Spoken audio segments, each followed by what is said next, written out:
بسم الله الرحمن الرحيم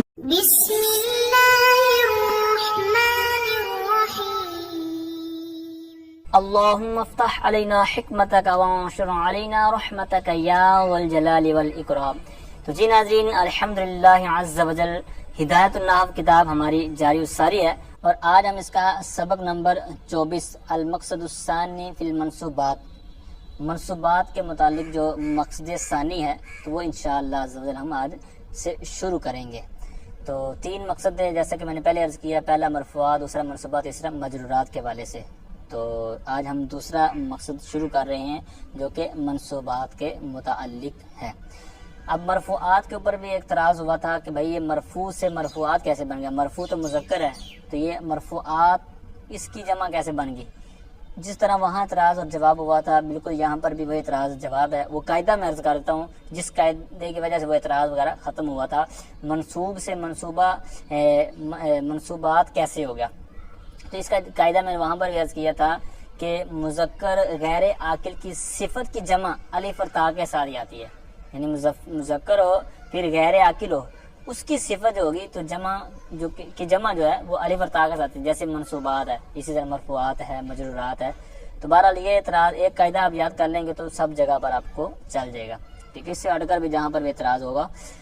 تو بہرحال مرفوعات کے بعد پھر انہوں نے مرفوعات گنوائے بھی تھے 8، لیکن یہاں پر منصوبات ہے تو منصوبات جو 12 ہیں تو وہ انشاءاللہ گنوائیں گے۔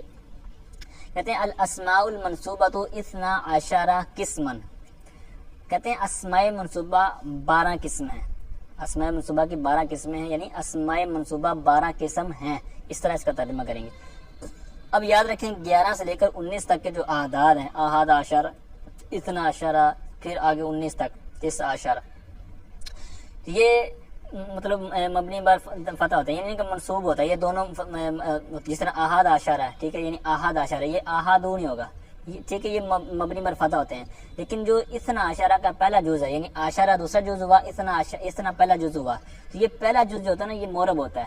11 سے لے کر 19 تک کے دونوں اعداد جو ہے مبنی بر فتح ہوتے ہیں، لیکن جو پہلا جز ہوتا ہے نا 12 کا، یعنی جس طرح اثنا عشرہ کا پہلا جز ہے اثنا، یہ مورب ہوتا ہے۔ یہ آپ نے 12 دیکھا ہوگا، یہاں پر چونکہ اثنا عشرہ، پھر اگر اس کو حالت جری نصبی میں لے جائیں تو یہ اثنی عشرہ ہو جائے گا، تو اس طرح اس کا جو اعراب ہے وہ چینج ہوتا رہا ہے کیونکہ یہ مورب ہے۔ یہ قاعدہ بھی اکثر استعمال ہوتا ہے اور بعض کا بڑے بڑے درجوں میں پہنچ کر بھی یہ غلطی کر رہے ہوتے ہیں، ان کو یہ سمجھ میں نہیں آ رہا ہوتا، ٹھیک ہے، مطلب بعض کا قاعدہ یاد ہوتا ہے کسی وقت، لیکن وہ جب عبارت پڑھ رہے ہوتے ہیں تو توجہ نہیں جاتی، تو یہ آپ نے یاد رکھنا ہے۔ اب وہ 12 چیزیں ہیں کون سی، کہتے ہیں المفعول المطلق، مفعول مطلق۔ اب اس کے اوپر بھی بعض کہتے ہیں کہ مفعول مطلق نہیں کہنا چاہیے، کہنا چاہیے مفعول مطلق، ٹھیک ہے، ان کے اپنے پھر دلائل ہیں، ٹھیک ہے، لیکن زیادہ یہ بہتر ہے کہ دونوں طرح پڑھ سکتے ہیں۔ المفعول مطلق کو کہتا ہے تو کہنا ٹھیک ہے، یہ بھی ٹھیک ہے، اور اگر کوئی مفعول مطلق پڑھتا ہے تو یہ بھی کہہ سکتے ہیں، ٹھیک ہے، جس طرح ہم کہتے ہیں نا نبی پاک علیہ الصلوۃ والسلام یا رسول پاک نے فرمایا، ٹھیک ہے، رسول پاک، تو یہ ہم پڑھتے ہیں یہ فارسی ترکیب کے مطابق، تو ٹھیک ہے، کوئی بات نہیں۔ المفعول المطلق، مفعول مطلق، وبہ۔ اب یہاں پر آگے 4 مفعول اور آ رہے ہیں جن کا عطف اسی پر ہوگا، یعنی المفعول المطلق، المفعول بہ، المفعول فیہ، ولہ، وما، یعنی مفعول بہ، مفعول فیہ، مفعول لہ، مفعول ماہ، ٹھیک ہے۔ اب یہ جو 5 چیزیں نا، مفعول مطلق، بہ، فیہ، لہ، ماہ، ان کو بولتے ہیں اصول منصوبات، یعنی منصوبات کی جو اصل ہے نا یہ وہ ہیں۔ اور پھر آگے جو ملحقات ہوتے ہیں منصوبات کے، جو ان کے ساتھ تحت آتے ہیں، کہتے ہیں وہ آگے ہیں والحال والتمييز والمستثنى واسم ان واخواتها وخبر كان واخواتها والمنصوب بلا التي لنفي الجنس وخبر ما ولا المشبهتين بليس، ٹھیک ہے۔ اب ان کے اوپر ڈیٹیل بیان کرنے کی حاجت نہیں ہے۔ اب یہاں پر آپ نے یاد رکھنا ہے کہ یہاں پر پڑھا ہے والمنصوب بلا التي لنفي الجنس، یہاں پر اسم نہیں کہا، ٹھیک ہے، کیوں نہیں کہا، پھر اس کی ڈیٹیل وہاں پر آئے گی کیونکہ اس کا اعراب مختلف طرح جو آتا ہے۔ تو بہرحال اس کا آپ نے یاد رکھنا کہ یعنی یہاں اسم ہی مراد ہے لیکن یہاں پر منصوب کہا ہے، اس کی جو باقاعدہ بحث ہے وہ آگے آئے گی۔ اب یہ تھا مطلقاً منصوبات 12 ہیں، 5 میں نے کہہ دیا اصول منصوبات، پھر اس کے جو علاوہ ہیں وہ ہیں ملحقات۔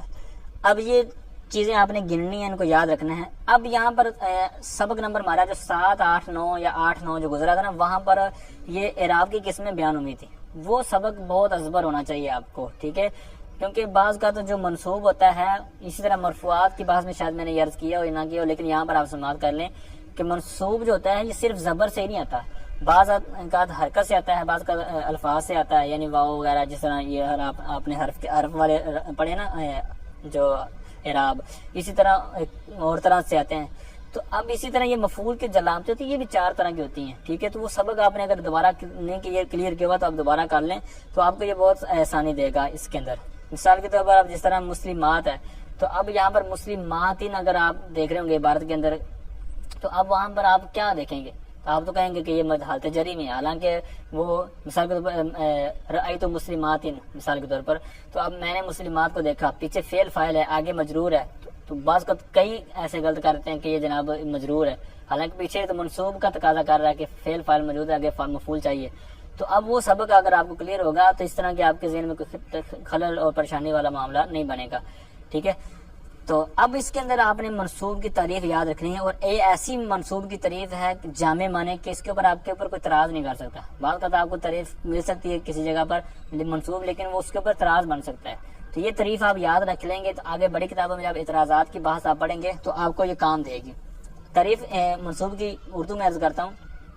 منصوب وہ اسم ہے، آپ اس کو لکھ لیں، منصوب وہ اسم ہے جو مفعول ہونے کی علامت پر مشتمل ہو، اس حیثیت سے کہ وہ مفعول ہونے کی علامت ہے، ٹھیک ہے۔ اس تعریف کو آپ لکھ لیں تو اس کو آپ یاد بھی کر لیں، آپ کو بہت جگہ فائدہ دے گا۔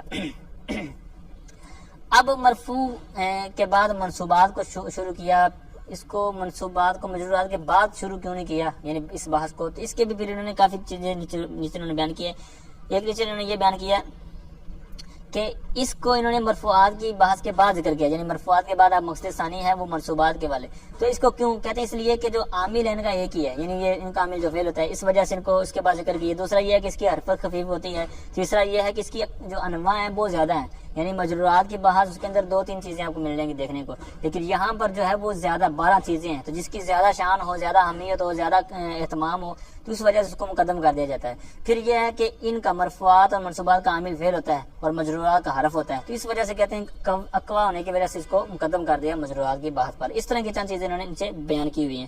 پھر دوسرے اس طرح اشارہ قسمن حاشیے میں ان 12 قسموں کو وجہ اثر کے اندر بھی جو بیان کیا ہوا ہے۔ بہرحال اس کو آپ دیکھ لیجیے گا، وگرنہ ہمارے لیے جو زیادہ تھوڑی سی عام چیز ہے وہ ایک انوکھی سی چیز آپ کے سامنے رکھ رہا ہوں۔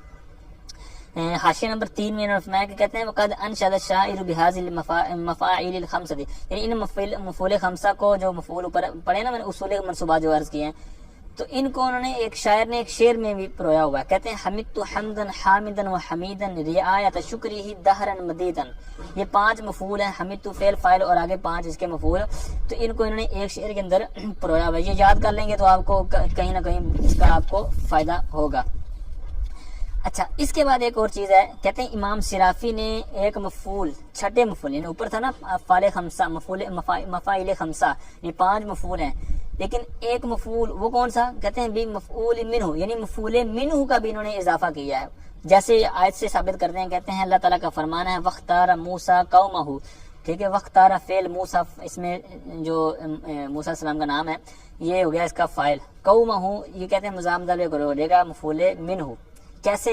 کہتے ہیں کیونکہ اس کی اصل ہے کہ وَاخْتَارَ مُوسَىٰ مِن قَوْمِهِ، یعنی یہاں پر من موجود ہے، موصوف ہے، تو لہٰذا یہاں پر یہ مفعول منہ ہوگا۔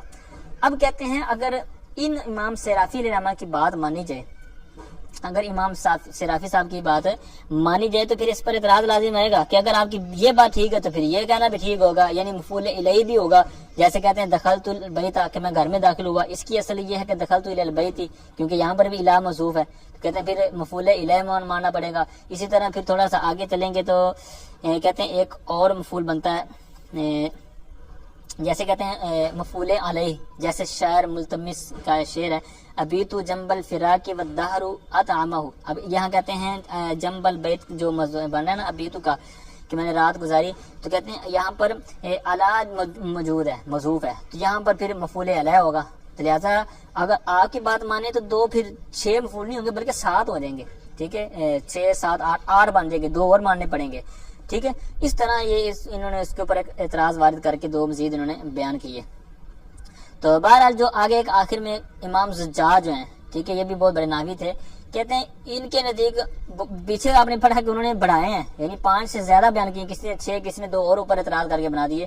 یہ امام زجاج جو ہیں یہ کم کرتے ہیں، کہتے ہیں اسقط المفعول معه والمفعول له، انہوں نے مفعول معه اور مفعول له کو ساقط کیا، یعنی یہ مفعول له اور مفعول معه جو ہے یہ اس کو مفعول ہی نہیں شمار کرتے، کیا شمار کرتے ہیں؟ کہتے ہیں ادخل الاول، انہوں نے داخل کیا پہلے کو. پہلا کون سا؟ مطلب یہاں جو بات ہوئی نا مفعول معه، انہوں نے اس کو شامل کیا ہے فی المفعول به، یعنی مفعول به، یعنی یہ مفعول معه کو مفعول به شمار کرتے ہیں.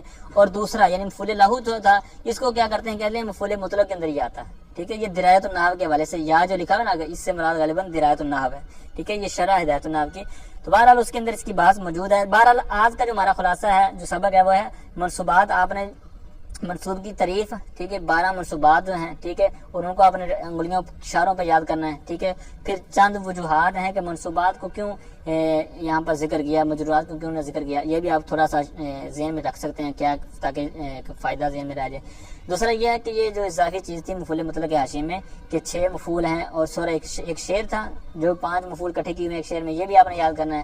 آگے امام صرافی کا اور اسی طرح 2 اعتراض ہوتے ہیں اس کے اوپر، ایک اور امام زجاج کا. یہ آپ نے چند چیزیں یاد رکھنی ہیں. اور دوسرا جو سبق نمبر 7، 8، 9 یا 8، 9 جو آپ دیکھ لیجیے گا، یہ آپ نے یاد کرنا ہے. یہ یاد کریں گے تو آپ کو آگے فائدہ ہوگا. اسی طرح مرفوعات کی بحث میں بھی فائدہ ہونا تھا اس کو. ٹھیک ہے، تو اللہ تعالیٰ سے دعا ہے کہ جو کچھ سنا سمجھا اس کو صحیح طور پر سمجھ کر آگے پھیلانے کی توفیق عطا فرمائے.